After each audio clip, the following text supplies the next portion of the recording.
Pessoal, estamos aqui com o trabalho de cálculo e os integrantes são Hugo Fernando Santos de Oliveira, Isabelle Fernandes da Silva, Luiz Eduardo Cavalcante Torres e João Victor Sales Melo Lisboa Tigre.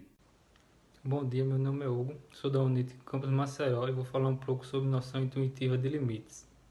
Considere a função f que vai do conjunto dos números reais até o conjunto dos números reais, definida por f de x igual a 2x mais 3.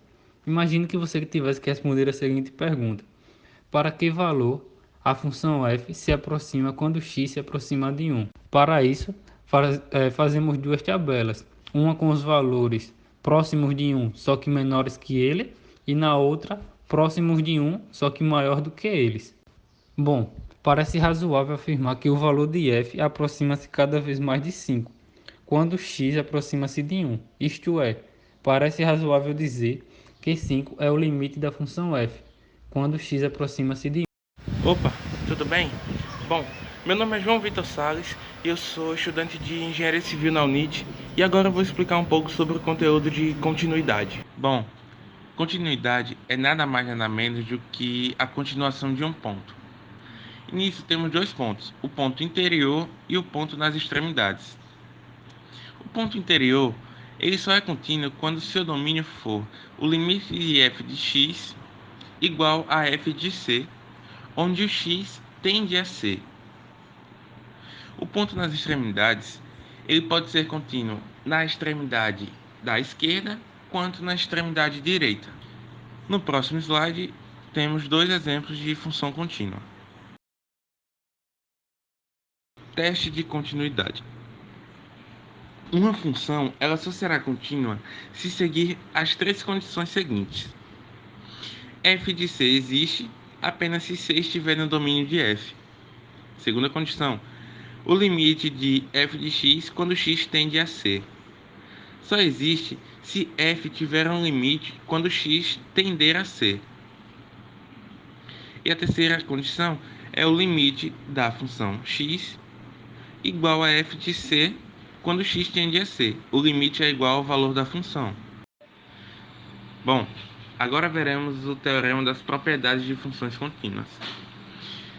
As propriedades são de soma, diferença, produtos, constantes múltiplas e quocientes. Pessoal, me chamo Luiz, sou do Centro Universitário Tiradentes, UNIT, sou do segundo período de Engenharia Civil. Hoje vou falar um pouco sobre propriedades dos limites.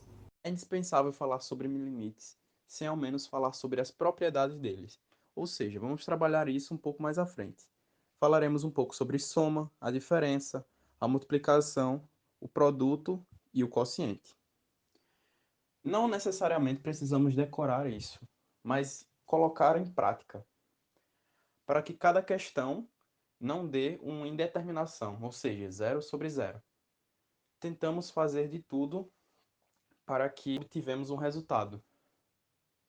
E assim achar os valores para o x e o y. Vamos iniciar agora com o exercício. Limite de x à quarta menos y à quarta sobre x ao quadrado mais y ao quadrado, onde o limite de x e y é 0 e 0. A nossa intenção é fazer com que ele não seja indeterminado, ou seja, dentro daquelas 5 propriedades, devemos olhar, observar qual daquelas que iremos pegar para que no final possamos achar um resultado para isso. Primeiro vamos fazer, por exemplo, x à quarta menos y à quarta, ele pode ser x ao quadrado elevado ao quadrado, pela propriedade da potenciação. Fazendo isso, temos que x ao quadrado elevado ao quadrado menos y ao quadrado elevado ao quadrado sobre x ao quadrado mais y ao quadrado. De acordo com essa propriedade, a ao quadrado menos b ao quadrado, possamos ter a mais b vezes a menos b. Vai dar a mesma coisa aqui. Então, possamos cortar aqui x ao quadrado mais y ao quadrado com esse aqui de baixo, tendo este resultado aqui sobrando. E substituindo nos limites de 0 e 0, temos que limite de x ao quadrado é 0 e limite de y ao quadrado é 0 também, de acordo com a primeira propriedade, onde ambos, limite de x ao quadrado e limite de y ao quadrado, é 0, porque foram substituídos pelos dois. Olá, meu nome é Isabelle, eu sou do segundo período de Engenharia Civil da Universidade Tiradentes e hoje eu vou falar um pouco sobre o Teorema dos Dois Caminhos. O Teorema dos Dois Caminhos, ele usa de limite com duas variáveis e ele serve para mostrar que o limite não existe. Como o próprio nome já diz, nós vamos dar dois caminhos para achar o valor do limite e nesses dois caminhos precisamos que esses resultados sejam diferentes para que o limite não exista. Então eu vou utilizar como exemplo o limite visto aqui. E no primeiro caminho, nós vamos atribuir um valor a y, que no caso aqui eu utilizei de acordo com a reta, e nós vamos substituir nesse limite. Nós tentaremos reduzir ao máximo possível a equação para poder substituir o valor de zero, como pode ser visto. E assim nós encontraremos o nosso limite, que no caso aqui é limite de zero. No segundo caminho, nós vamos ter que encontrar um valor diferente de zero para que ele não exista. Então, nós vamos atribuir outro valor a y, que no caso aqui foi de acordo com a parábola.